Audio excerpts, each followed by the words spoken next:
They smile with ease, they lend their hand, they speak of peace, unity, kindness, and yet, these are the most dangerous people you will ever encounter, not because they wield weapons, but because they wear a mask so convincing that even the wary are seduced.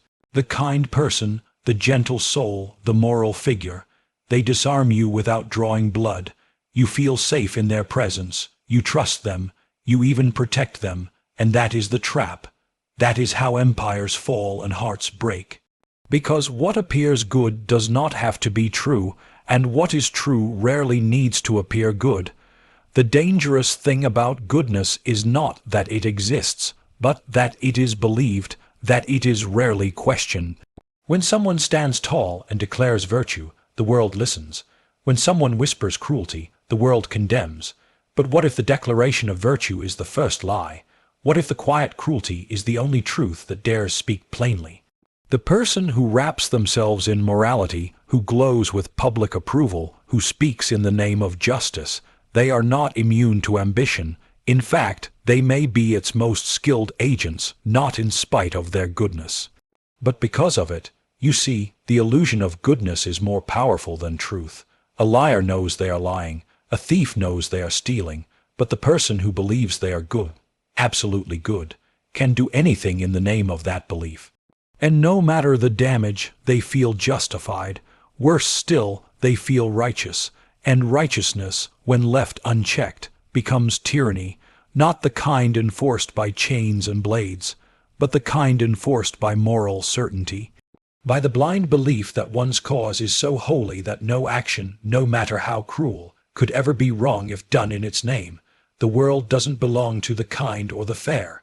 It belongs to those who understand how people work, who see clearly what others wish to ignore, and among all the human flaws, greed, lust, fear, none is more easily exploited than the desire to see someone as good.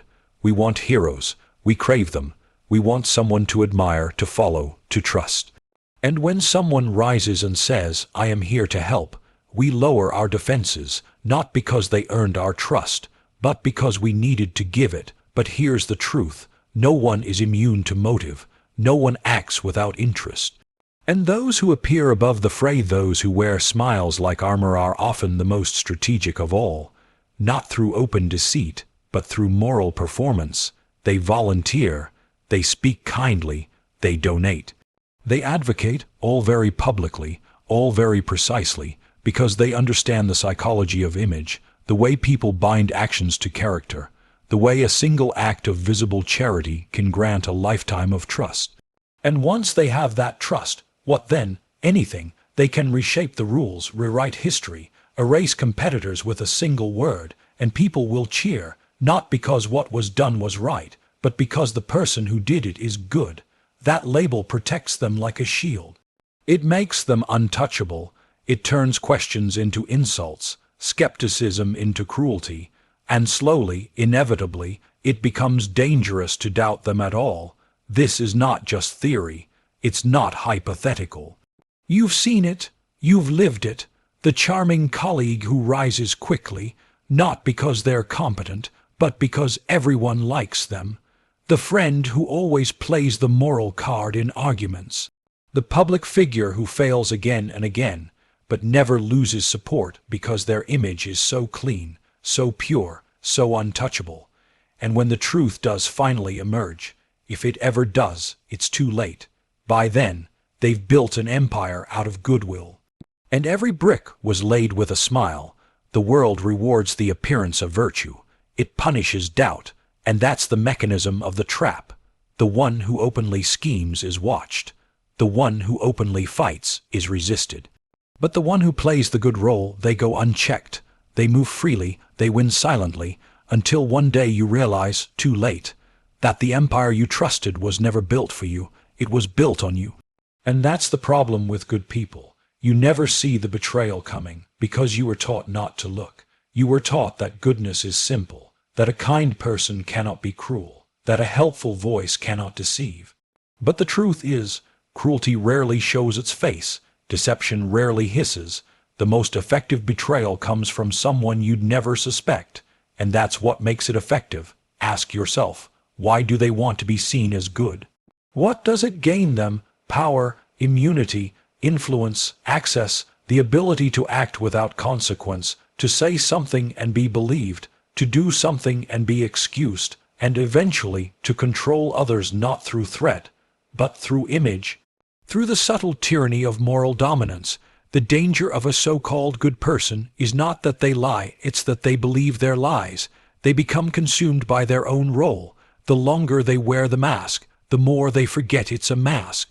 And that's when they become truly dangerous, because now they're not playing a part, they've become it, and anything they do, no matter how cold or self-serving, becomes necessary, even noble.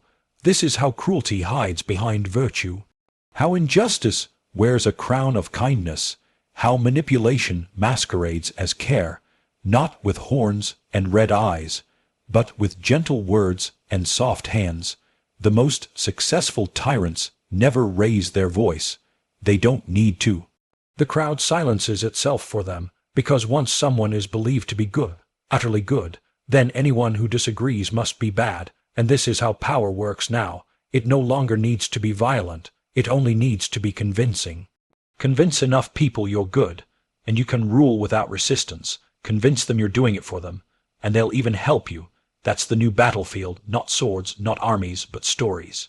Symbols, the narrative of goodness, polished until it blinds, and that's where you must be most careful, not when the villain announces himself, but when the saint arrives, because saints are never questioned.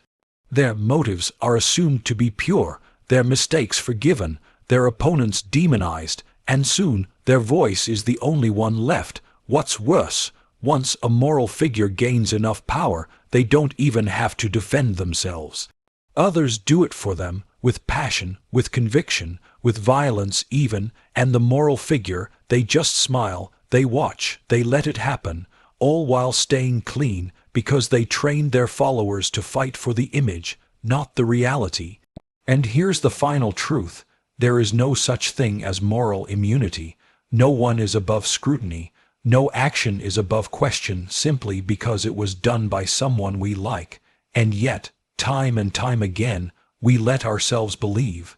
Because it's easier, safer, more comforting, but comfort is not truth. Safety is not clarity. The world is not black and white. No one is all good. No one is all evil. Everyone is acting, some for survival, some for power, and the ones who appear the most righteous, often they're playing the longest game, the quietest game and the most devastating. So here's the lesson. Don't trust the smile. Don't trust the speech. Trust the pattern. Watch what they protect. Watch who benefits. Watch what happens when they're challenged. And most of all, never, ever assume that goodness means loyalty. It doesn't. Loyalty is tested. Goodness is performed when someone shows you who they are when no one's watching. Believe it. When someone acts only when others can see, question it. And when someone insists again and again that they are good, be afraid. Because true virtue does not demand applause. It does not seek reward. It does not fear examination. What should you do in a world like this? Trust carefully, observe relentlessly, question constantly. And when you find someone who needs to be seen as good more than they need to do what is right, walk away, because that's not goodness, that's theater, and in that theater, the one who gets stabbed is always the one who believed it was real. The lesson is simple. Don't fall for the illusion. Don't mistake virtue for vulnerability. Don't confuse words for character. If you want to survive, see people not as they pretend to be, but as they truly are. Not through their image, but through their choices. And remember, the sharpest blade is often hidden behind the warmest smile. If this opened your eyes, then you're already ahead of most. Like the video. Subscribe to the channel. Share this with someone who still trusts too easily. Because in the coming weeks, we'll dive deeper into the dark truths of power, perception, and human nature. Truths that few dare to speak. Until then, stay sharp. Stay skeptical, and never trust a smile without looking for the knife beneath it. They once said power corrupts, but the deeper truth is this: power crystallizes whatever lies at the core. And for those who wear the mask of virtue, It can transform that mask into an indestructible prison, one they cannot escape even when they wish to, because every step they take must preserve the image. Every decision must reinforce the performance, and every challenge becomes a threat not just to their plan, but to the story they have told about themselves. So what begins as a subtle tactic becomes an existential dance, a delicate choreography where one misstep could shatter everything. In the privacy of their own mind, they may believe in their cause, but outside, under the light, they must enact it. They must speak carefully. They must pause, choose their words with the precision of a sculptor shaping marble. And yet, in that very care lies the danger, because when the self is always on display, the self becomes secondary to its performance. The question is no longer, is this right, but does this look right? And as that question echoes ever louder, the soul grows quieter. Authentic conviction gives way to curated intention. Genuine moral conflict is replaced by strategic optics. The heart grows hollow, filled with the echoes of applause rather than purpose. As a result, true discomfort is avoided. True reflection is bypassed. Real accountability is never invited, because inviting it would expose the fragility of the design. Critics are not challenged, they are discredited. Dissidents are not debated, they are labeled. And the narrative is no longer a conversation. It becomes a fortress, built not on open argument, but on fortified belief. Yours is good. Their doubts are threats, and the moment someone steps over that boundary, they are no longer a person. They are a symptom of rebellion, a contagion infecting the organized purity of the image, and so the self-preservation instinct kicks in, not the raw instinct of survival, but the more insidious one of reputation survival. A reputation must never tarnish, because one tarnish could unravel the entire structure. A single doubt can breed thousands. One question can be a seed that grows into scrutiny. So scrutiny must be neutralized. The fortress must be fortified. Walls must be built higher, gates shut tighter. And the defenders, they are not guards, they are believers. They do not defend for payment or fear. They defend because they believe. They've been taught that to doubt is to betray, and that belief becomes a weapon. Not in the hands of the leader, but in the hands of his or her unquestioning followers. Followers are essential, not because of number, but because they become the advanced guard of the illusion. In public, they cheer. In private, they whisper warnings, they preempt challenges, they spread doubt about the doubters, they raise the stakes of questioning, and slowly, carefully, they transform the arena. What was once open becomes constrained. What was once discussion becomes censorship. What was once debate becomes heresy, and the illusion solidifies into hegemony. It's easy to see this pattern in grand institutions, but it also happens in the quiet hum of ordinary social circles. In boards and committees, in families and friendships, the same mechanisms apply. The moral champion emerges. They speak up about injustice. They stand for the oppressed. They criticize and they condemn. And for a time they are praised, they are seen, they are admired, and then the thing they stood against becomes the thing they do. The injustice becomes their weapon, turned inward on anyone they feel betrayed them. The oppressed become the objects of suspicion because they question the oppressor. And suddenly, they are not heroes at all, but centurions of virtue's fallen regime. And herein lies the paradox. Virtue is turned inward. The moral standard they set becomes the cudgel with which to shape obedience. Skepticism becomes guilt, concern becomes disloyalty, critique becomes deviance, and the very tool that was meant to heal becomes the instrument of destruction. Cleanliness descends into purity tests. Empathy slides into enforcement. Justice curdles into judgment, and the saint becomes the jailer. Now imagine, for a moment, a person you trust completely. Maybe it's a friend. Maybe it's a colleague, a partner, someone you've never dared question, someone whose goodness feels unassailable because you feel it too. But beneath the surface, something has shifted. It could be a small decision, a secret action taken in the name of the greater good, a choice that seems minor, because the person made it. You don't need to criticize it until you do, and when you do, the reaction is swift. You sense hurt. Betrayal, you're made to feel wrong for caring. You're made to feel disloyal. Emotional shock follows. The ground shifts. You were once safe. Now you are suspect. Now you are the problem. Now your very concern is an act of aggression. This is realism disguised as righteousness. It is tyranny draped in kindness. It is cruelty masquerading as protection. And worse, what happens next? Others watch. They see the cost. They see what happens to those who dare question. And they turn away, not because the question is wrong, but because the price is too high. And that, my friends, is how silence is cultivated, by making it expensive, making the cost of dissent so steep that even those with questions choose to flee rather than pay. And when people flee, the bubble grows. Isolation inflates the illusion. Those inside grow louder, self-reinforcing, convincing themselves more each day that they are on the side of angels, and what was once evolving becomes rigid. Convictions calcify into dogma, and the gap between words and actions grows wide as the canyon between a throne of virtue and the darkness below it. So where does the power lie? Not in the words, not in the image, not even in the followers. The true power lies in the space where no one else stands, the space of unchallenged moral authority. There, the illusion is most potent. That space is silent. That space is lonely, but empty space can be filled with conviction, and convictions, especially unexamined ones, can fill that space with control. This is why morality, when weaponized, is more dangerous than cruelty. Brutality you can see, you can name it, fight it, but moral dominance, you can't strike it at its roots, because its roots aren't visible. They're buried in belief, in emotion, in silent conviction. You can't fight a castle if the moat is made of devotion. The drawbridge lowered by trust, and the knights, they're your own reason, your sense of judgment, your sense of right and wrong standing guard at the gates. What is the remedy for this form of tyranny?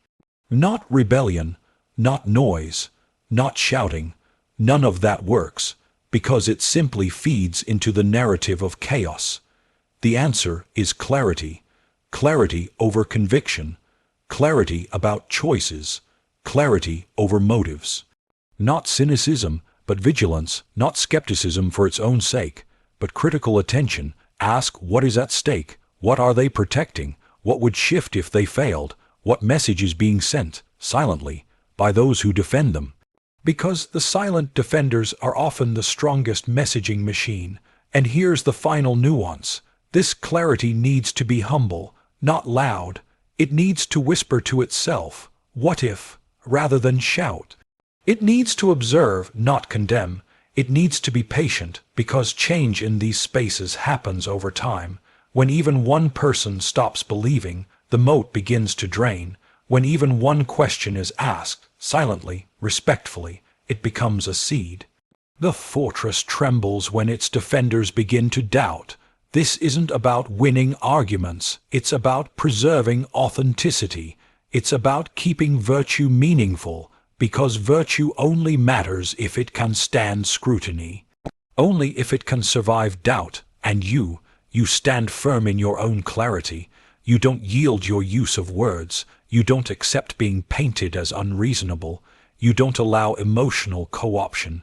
You allow humility, but not surrender. You stand ready not to destroy the illusion, but to expose it when it becomes dangerous. Because the great secret is this: the person who truly values goodness will not fear examination. They will not fear questions. They will not fear disagreement, because their conviction is real, and real conviction endures. So don't be afraid to shine light, not to burn, but to illuminate, not to divide, but to wake. And perhaps someday, if they are capable, they too will step out of the armor of public virtue and reveal the softer, flawed, human self beneath it. And in that revelation, we might find not betrayal, but connection. But until then, until the confession, they remain actors on a stage, and every performance hides the truth. So carry this truth forward into your friendships, into your networks, into your small communities. Into every place where virtue is performed and power is hidden. Watch for the smile that never fully reaches the eyes. Listen for the speech that signals with moral absolutes. Be alert when defenses rise at the first hint of challenge.